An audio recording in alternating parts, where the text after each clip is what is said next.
Hi, I'm Kassy, and this is the Spark Connect, a podcast about what brings us to life: connection, creativity, courage, and the moments that spark real change. I'll be your host, bringing my experience as a speaker, consultant, and lifelong believer in showing up as your full self.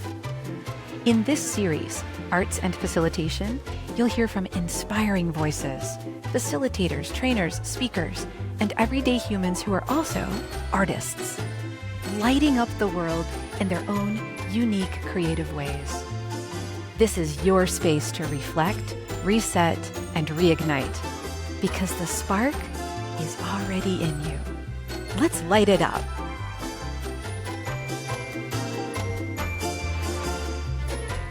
You're about to meet Ryan Swigert, a magician and learning and development pro who turns training into pure sleight of mind. Ryan's been performing since he was a kid. His garage was his first stage, and now he's spent over 20 years creating magical learning experiences that make ideas stick. We talk about authenticity, performance, storytelling, and the art of making people remember. He explains why great training and great magic both depend on context, creativity, and craft, and how every unforgettable moment begins with a little wonder. And here's the best part. He taught me a magic trick that's made its way right into my keynote. I've been obsessed ever since. As Ryan says, I'm an artist that found L&D. And after hearing him, you'll understand exactly what that means. It's the magic of it. Ryan Swigert, I've got another magician. I can't believe it. I am so excited for today's interview and just so happy to be spending time with you. Another magician in the house.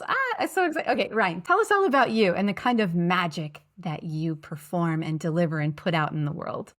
Sure. Well, first, thanks so much for having me on as a guest. I truly appreciate it and super excited to watch as your podcast grows and flourishes. So a little bit about me is I've been in the learning and development space for over 20 years now. And it's been very interesting to see all kinds of different solutions that various companies are using and things of that nature. And then on the other end, on the artistry side of things, I am a magician. But more importantly, I actually invent magic tricks for the world's top magicians and people that you see on TV. If you are just listening to the podcast, I just put my hands over my face like, oh my gosh, develops magic trips. Oh, tricks, not trips. Maybe sometimes they are trips, but Depends, yeah. oh my gosh. So how do people find themselves developing magic tricks for others? Because I'm assuming you perform magic too. And you told me you are also certified to perform magic. And I'm learning this because I've interviewed more than one magician, that there is there's more than one type of certification that you can earn as a magician. So tell us more about that, Ryan. Sure. So the magic history of myself, it goes back to when I was a little 5-year-old and my parents gave me a little magic set for the holidays. And then by that spring, we changed my garage into a stage. We had bed sheets hanging down from the rafters. And every Friday night, the neighbors would gather around and watch this little 5-year-old, attempt to baffle them.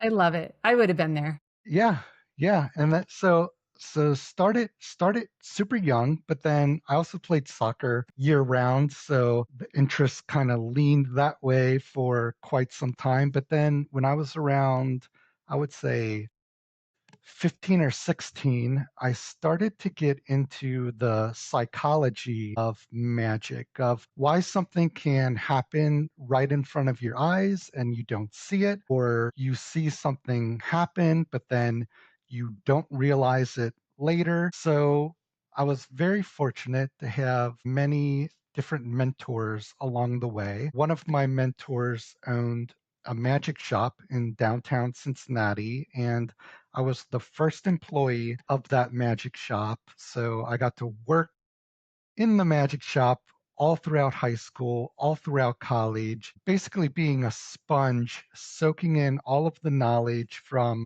my mentor. And then you mentioned certifications. There are different magic programs, if you will, that are out there. The one that I went through via a home study course was the Chavez Studio of Magic. They're based out in California. But then there's other things as well. So there's a convention called the Fechter's Finger Flicking Frolics. So try to say that 20 times fast. That's why Fender's everyone finger flicking frolics. I can't even do frolics. it. Yeah. Frolics. My That's God. why we just shorten it to 4F. 4F. And what this is, it's a very interesting convention, one where you can't just register for it.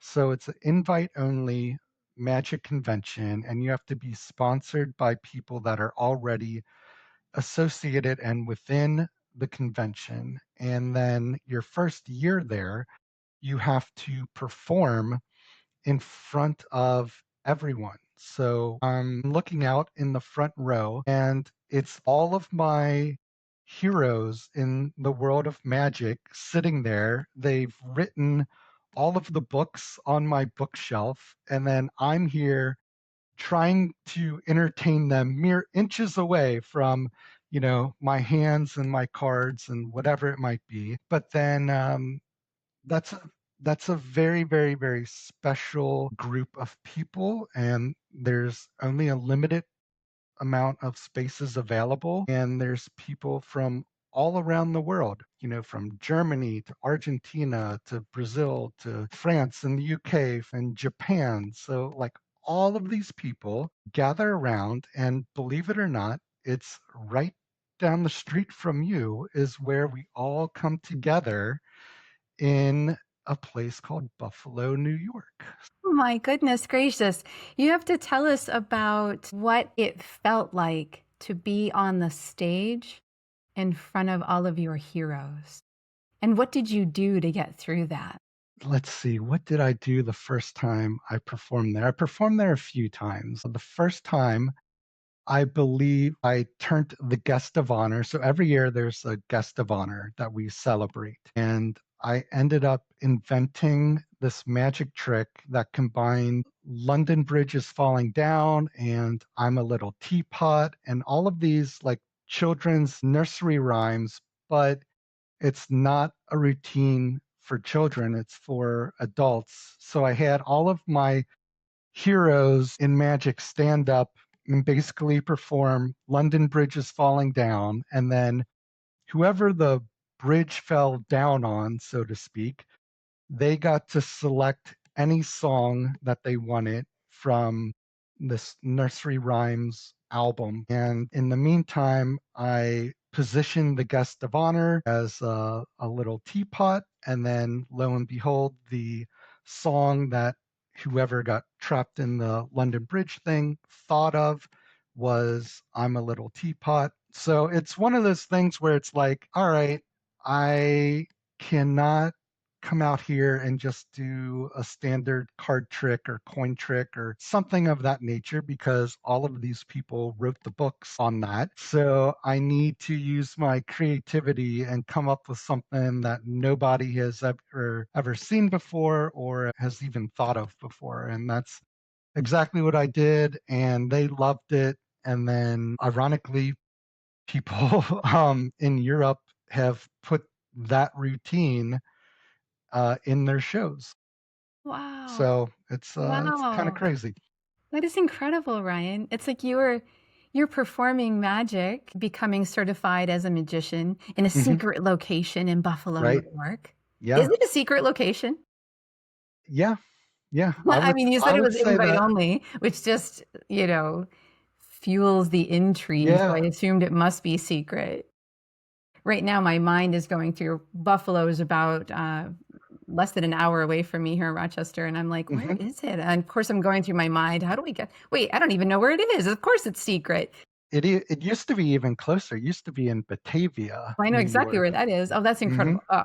So here you are becoming a magician, certifying to become a magician, and you turn it into a training.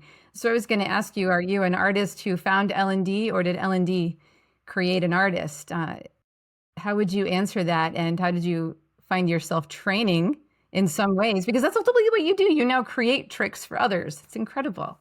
Right. I would definitely say I'm an artist that found L&D because I didn't even know what L&D was when I was 5 years old, performing magic in my garage. So you would have to go back way, way, quite some time if it was the other way around.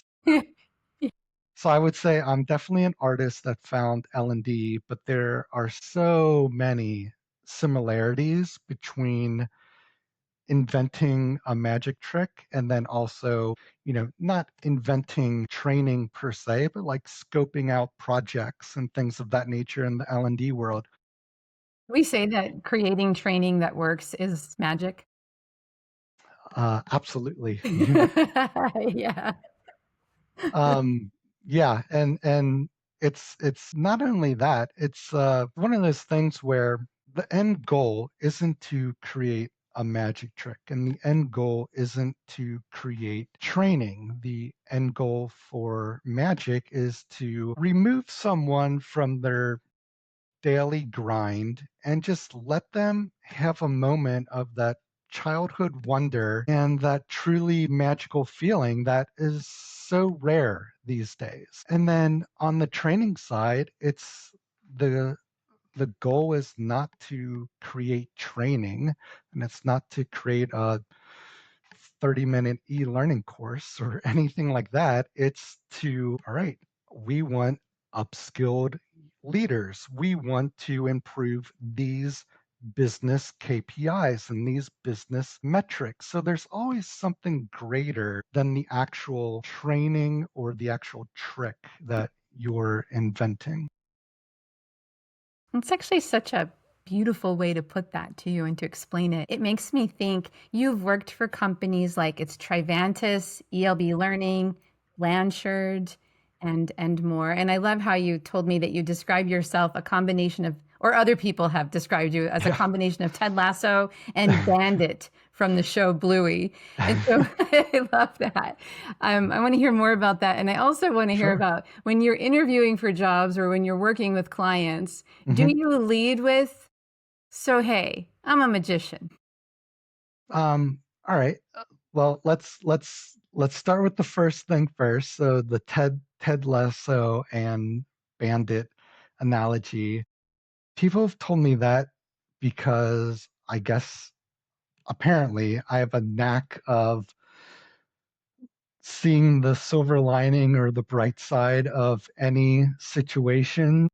So, any downside that a company or maybe a specific person might be going through, there's some kind of way that I'm able to share a story or relate something other to provide them with a different perspective of the situation that they're going through, and then to have them say, you know what, like, yeah, maybe it's not so bad after all, kind of thing. So I think that's where that came from. But yeah, that seems to be the theme whenever people meet me or whenever people get to know me. They're like, "You're like the real life Ted Lasso," and I'm like, We're going to "Yeah." be happy. We're going to be happy being around you, Ryan.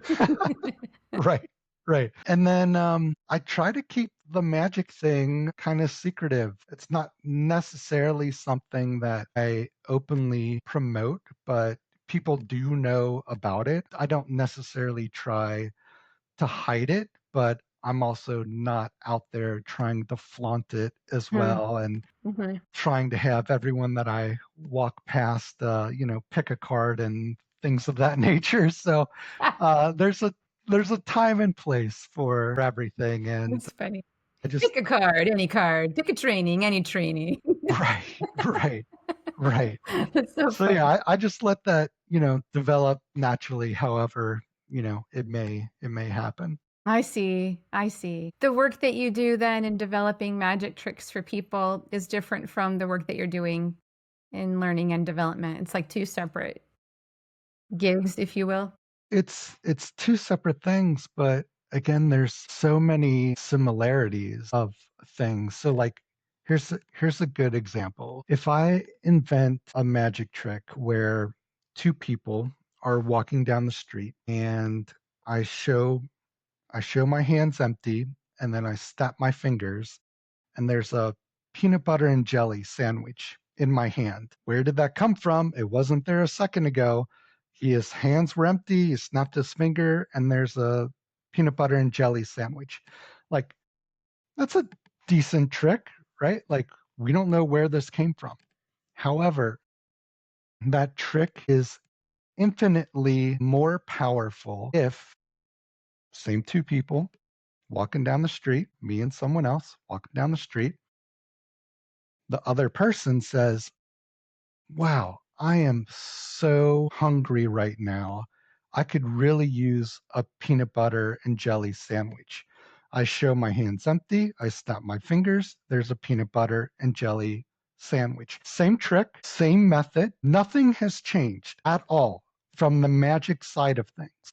It is infinitely more powerful when someone has a problem and you're using magic to solve that problem. Yeah, you And it's this conducted like a needs assessment happened in that moment. You exactly. set the stage, you set the scene, context is everything, and all of a Yes. sudden, what went from, like, Yes. really cool to, "I needed that, that's my story, you made Right. it for me, I'm the hero of this, Right. and now Right. you're my hero." Right. Yep. So it's all about the context, all about the why, which again transcends into the learning and development space. There's so much that's such a great example, Ryan, because it was cool to think about the sandwich appearing, but it became memorable, inspirational, and ultimately, like, if I look at it at a learning context, it would be the thing that needs to happen to be able to be applicable Right. afterwards, Right. rather than that was fun Mhm. to I'm going to take that because that meant something to me. And I see and understand how it can be different. Mhm. Mhm. Wow. Wow, that's pretty incredible. Explain to us what you do because you mentioned to me that you work alongside trainers and facilitators. Mhm. You're doing design and development work. But like what exactly are you like what's the current project that you're working on or if you whatever you can tell us about it and some of this magic playing out in maybe some of those examples if you can. Sure. So let's see here. What can I divulge? Oh, it's a trade It's very secret, right? it's very much like, how many NDAs I've signed throughout the years for the magic side of things, Yeah, of course. that also transcends over into the L&D space. So here's an example that I can share and be somewhat vague with you, but then also you can kind of get the idea of everything. This large retail company approached us and was wanting to upskill some of their leaders, their district managers to be specific. And it was, all right, like, what does upskilling these district managers look like? So there's a lot of discovery questions that come into play. And then there's also a lot of routining, much like a magic trick comes into play, where it's like, okay, is this going to be virtual? Is this going to be a blended solution? Is this going to be face to face? All right, it's going to be face to face. Where is it going to be face to face? How are these people going to be seating? Because if they're sitting around at round tables versus if they're seating in like a stadium, if you will, type seating, we can do different things. We can play around and have different activities and different, ways of doing something. So it's a lot of finding the need, finding the why, and then putting together the solution that matches what we find in the discovery. And then my whole thing, just in life in general, is I want to just create like magical moments for people, but then magical moments that have nothing to do with like the magic side of things. So a magical moment might be if the facilitator shows up to train these district managers, if there's something that we can provide them that they weren't expecting and we didn't tell them about ahead of time, some type of value add that just knocks their socks off, right? Like that is a very magical feeling, for them. So there's numerous ways and that I've done that for clients and others in the L&D space throughout the years, but I'm always trying to find something that it's one of those things where you're just like, how in the world did this person pull this off? Like this doesn't seem like it was possible, but somehow he did. Again, most of the times in that regards, it has nothing to do with magic tricks, but I want that feeling. I want that like they went above and beyond to serve us and they didn't have to. And wow, we are so thankful for this additional value that they're providing us. And it's one of the things where this mindset that I've had my entire life, I think it contributes to just my overall success of like, I don't want to be like just a vendor or just someone that can provide something. It's like, it's the difference between being a trusted advisor and partner versus just a vendor. Because I Yeah. very easily could have said, all right, you want this, you want these people trained. All right, you want them trained in this way on this topic. Great. Here you go. Here's the price. Great. Order form, all that stuff done. Or you think about this stuff at night when you're laying in bed trying to fall asleep. Like, how can I make that day really, really special for not only all of those district managers, but also to make the leaders within the organization, how can I make them the stars and make them really shine in front of their own employees so that their own employees are like, wow, like these leaders really have our back. And we are so thankful and grateful to like work for a company with this type of culture and leadership. It's the magician in you. It's the performer. You're bringing the entire experience rather than just the content or the answer. Yeah, it's another one of the other things that people find out about me is like I speak in parables and stories often. So this is another analogy that I use, and it's the difference between a magician and a juggler. So a juggler can practice their entire life and they can start off with like juggling, three balls. And then I tell you what, we're going to add four, five, six balls, whatever. And then we're going to upgrade to like chainsaws or, whatever it might be that they're juggling.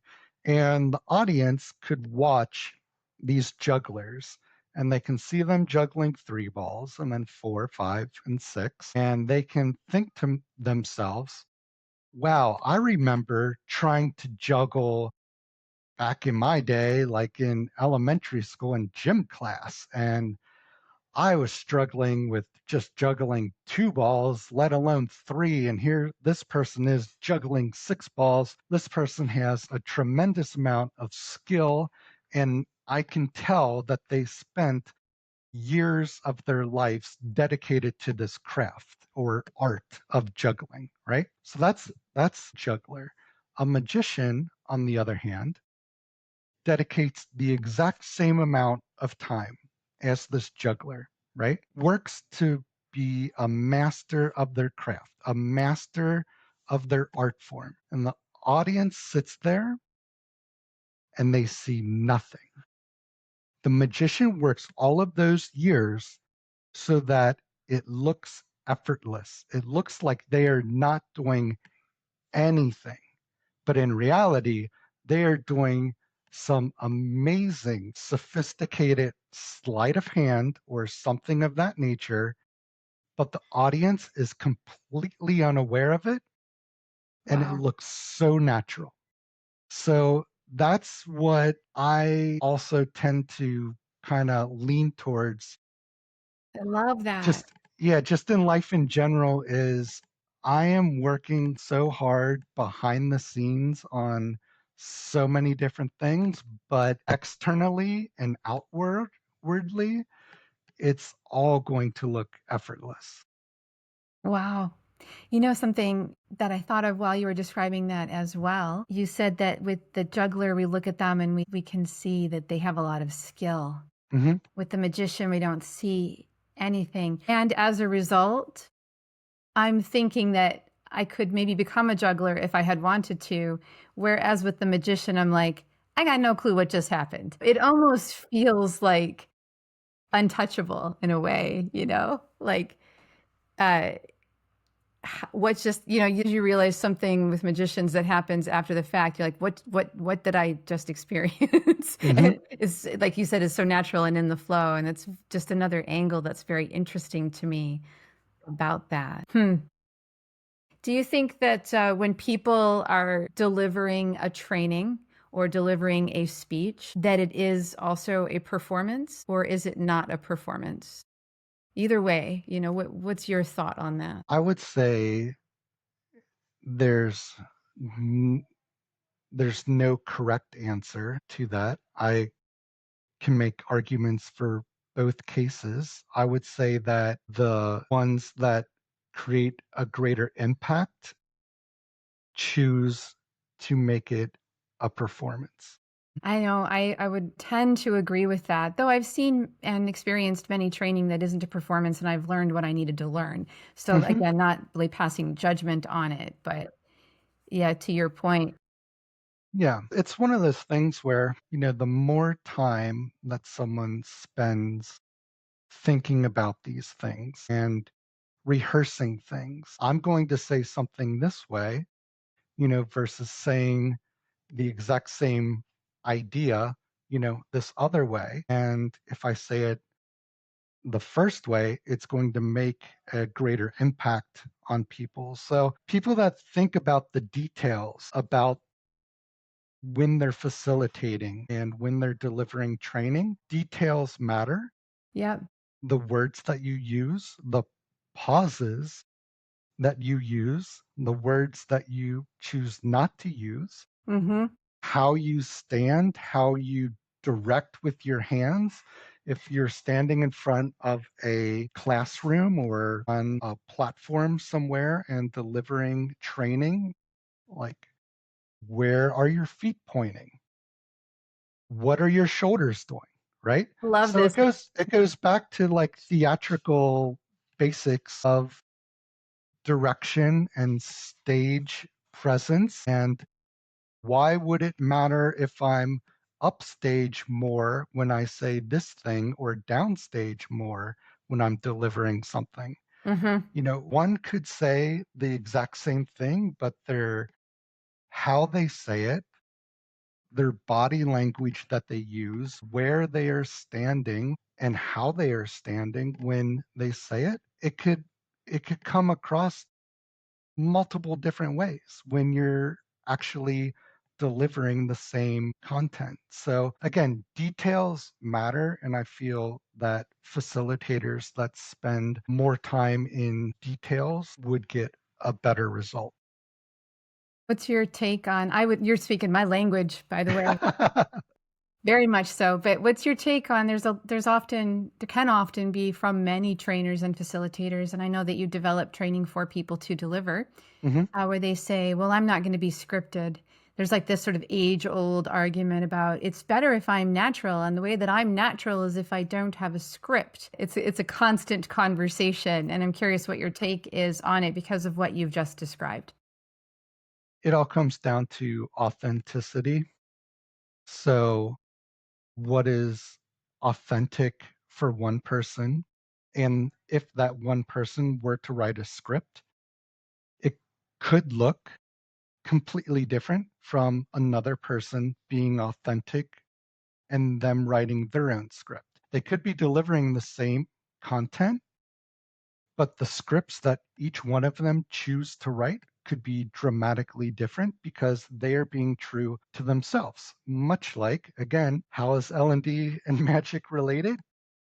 Well, I could teach David Copperfield one trick. I could teach David Blaine or Chris Angel the exact same trick.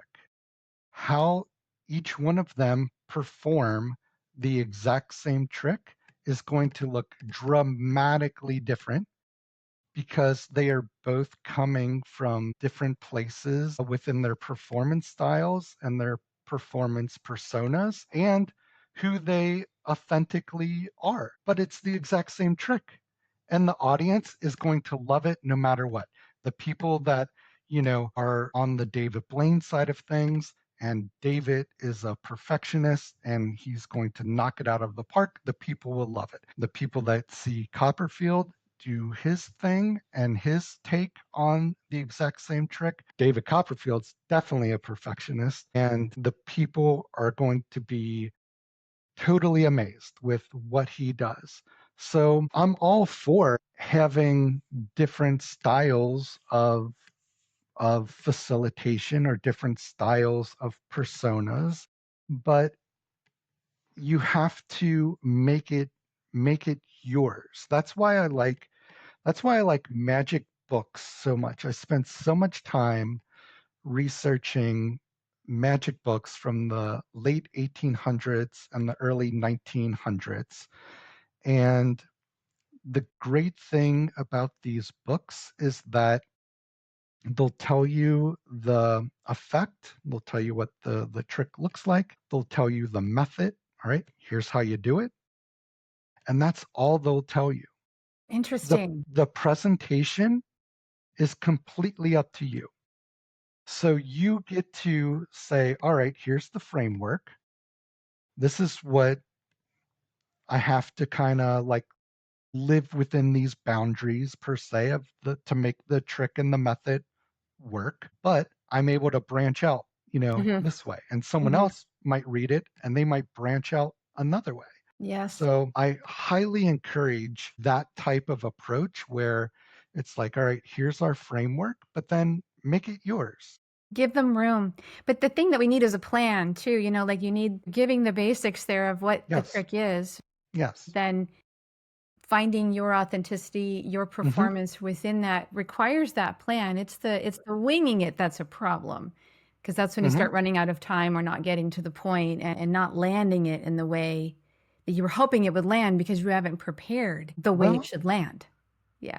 sometimes it's one of those things where it's like if you equate it to like a tree, it's like, all right, here's the trunk, here's the framework. Go and explore what's out on the branches. If Hmm. it gets a little too crazy out there, you can always come back to the trunk and continue up the tree. And I then love maybe it too. It try might be different depending on what season it is too. right, right, exactly. I Yeah. love that. Dress appropriately, you know, Literally. Be and prepared. and and Wait, we got to roll it back for just a moment. Have you created tricks for any of those magicians, by the way? again, many NDAs have been Okay. signed, but I am friends with everyone that Oh, performs wow. in Vegas. And again, We'd have to end the podcast here if you said anything further. I understand. right, well, I wouldn't be around, if I That's so cool. And then it made said me think of anything. another question.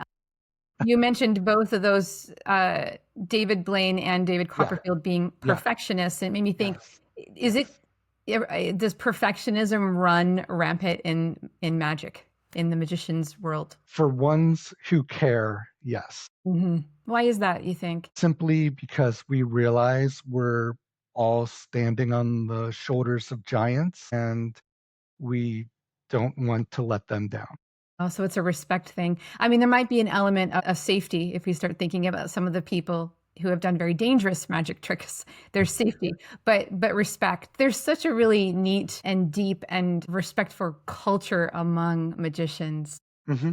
that is very wonderful. I think it seems very wonderful, and as mysterious and guarded and protected as it is, it also seems really wonderful. Yeah, here's another interesting thing about David Blaine and David Copperfield that others may not realize, but then once I share this, if you choose to like go back and look into things, you'll be like, wow, that's really interesting. How could we apply this idea to facilitation or to training? With David Copperfield, if you think back to like the 90s and the 80s when he had a a new magic show on TV every year, he was like a rock star. He was the focus of the illusions. It was, this is David Copperfield, this is David Copperfield's show. Look at David Copperfield as he's, flying around the stage, or if he's making people disappear from one part of the stage and appear on another part of the stage. Look at how amazing David Copperfield is. Now, let's switch gears and look at David Blaine. David Copperfield was on stage. David Blaine is in the middle of the streets in New York. David Copperfield is performing some large scale illusion that looks amazing. David Blaine is performing a card or coin trick that, again, looks amazing, but it's something that he had in his pocket. Now, here's where it gets interesting is that once the trick is done with David Copperfield, the TV focuses and zooms in on David Copperfield to make him the central point of, look at what I did. I'm amazing. I'm an amazing magician. When the trick is over in a David Blaine special, you do not even see David Blaine in the frame of the camera or in the frame of the shot. It is solely the reactions of the spectators, their mouths dropped, people screaming, running down the street, people hollering and making noises and jumping up and down like, what did I just see? Oh my goodness, right? You don't even see David Blaine in the shot. The focus is solely on the reactions. And all of that, both sides, there's no right or wrong, but both sides are 1,000% intentional in what they're trying to capture and portray. Wow. As you were describing that, I'm completely picturing it. And Hmm. I'm not sure that I necessarily noticed prior to that, which goes back to we don't notice what the magicians are doing. It's just happening. It's incredible. And Hmm. this is relevant to training and people finding their own way. And where do you want the focus to be? Hmm. What are your intentions? Hmm. Hmm.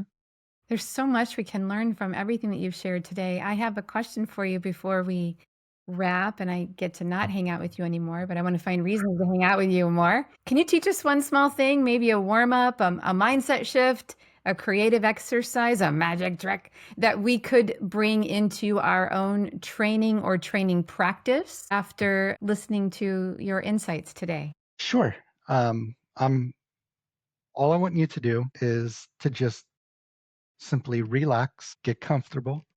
I'm just going to tell you a little story, and all you have to do is listen to the story. Just for L&D purposes, I might throw in a few knowledge checks here and there just to make sure you're staying with me. All right, let me get more comfortable in my seat Yeah. here.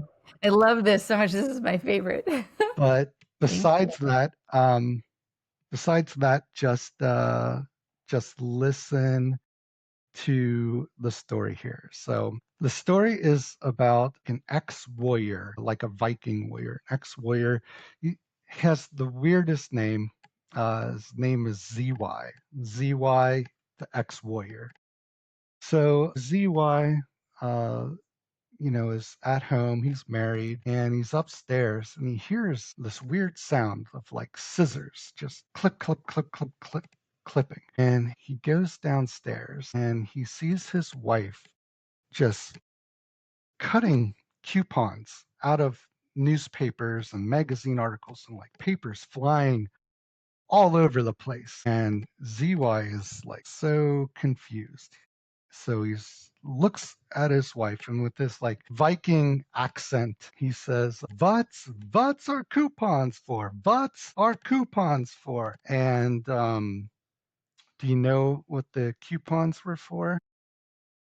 Have no I idea. know it's the weirdest thing. The coupons were for milk jugs. Yeah, I don't know. Milk jugs. And before I go on, do you remember what ZY's profession was?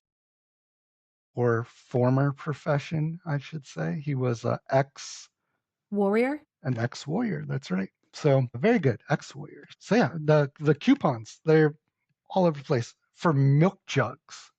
And do you know what they use the milk jugs for? They The used them, I'll just tell you, they Yeah, I used don't know. I mean, them, I I have don't know, right? so clueless, right? Yeah. Do they love cereal? Like what are Yes, what are they love cereal a what are lot. the Yeah. what are the coupons for with the milk jugs? They use the milk jugs to feed cute baby alligators. Baby alligators are cute, They actually. are very cute, Yeah, they're and cool. They're they cool to the use them touch. they use them to feed cute baby alligators. So Wow.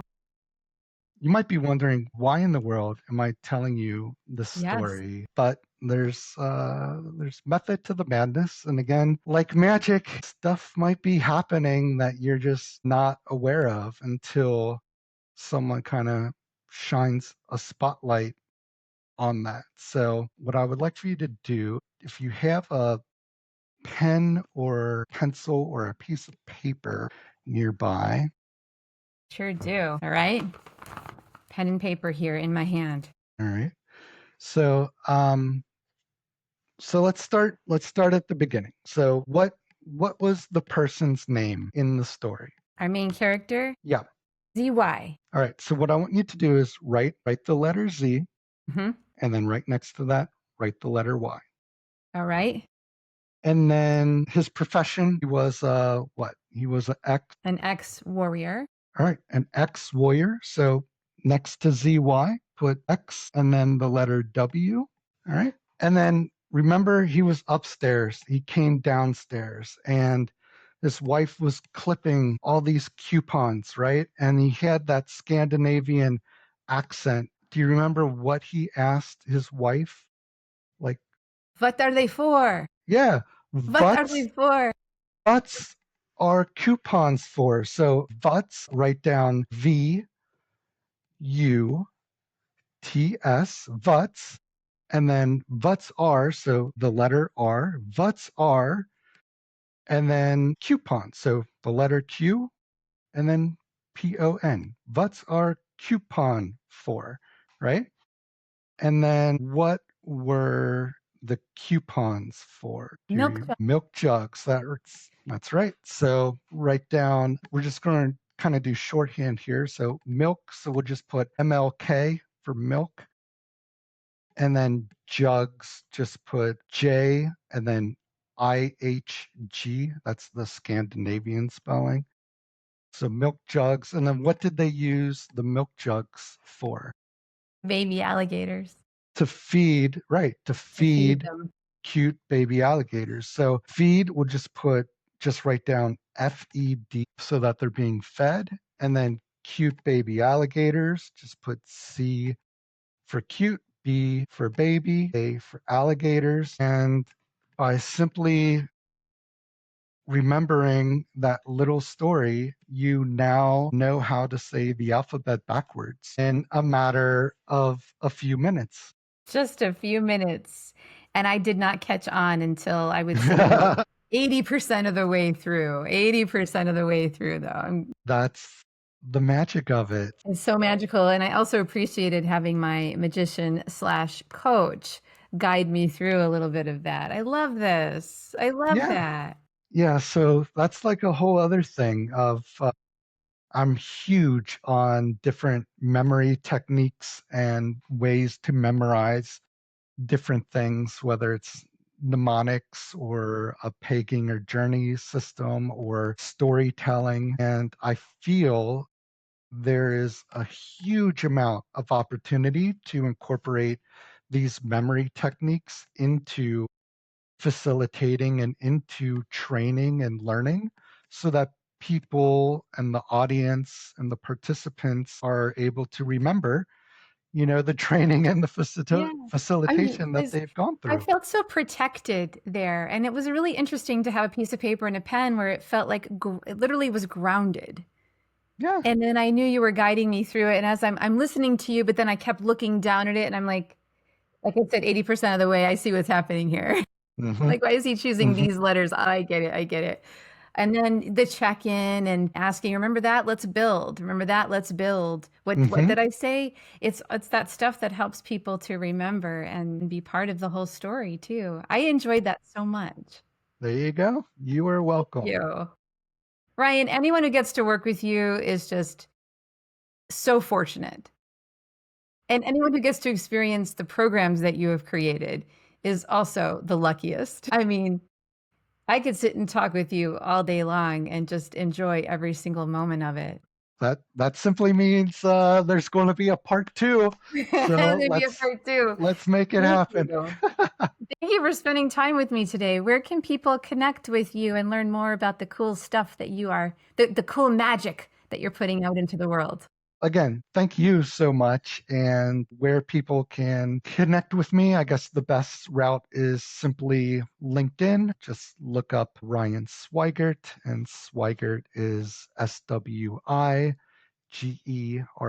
first name Ryan, Ryan. And you'll find me there. And feel free to reach out and connect. And again, I'm still a sponge and always up for learning different things as well. So we'd love to hear any memory techniques or facilitation tips and tricks that others might have. Always game for a conversation around that. I'm super passionate about it.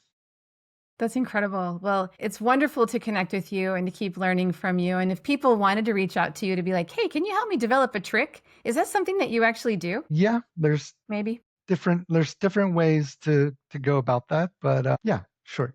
I mean, you are full-time employed and you work with secret people, so it depends, but Right. we could plant a seed of hope in people. Yeah, the best thing, even if I'm not developing something, I would definitely know where to point you and for you to start on your own path in learning how to do some of these things that these magician people do. Yeah. And just should I say, I was asking for a friend, by the way. Hint, hint. Anyway, Ryan, you are utterly delightful, and thank you for the magic today. That's your spark. Now go light something up.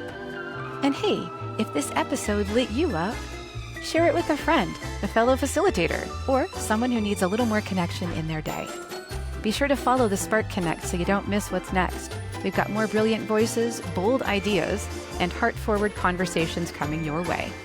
Until then, stay curious, stay brave, and keep showing up.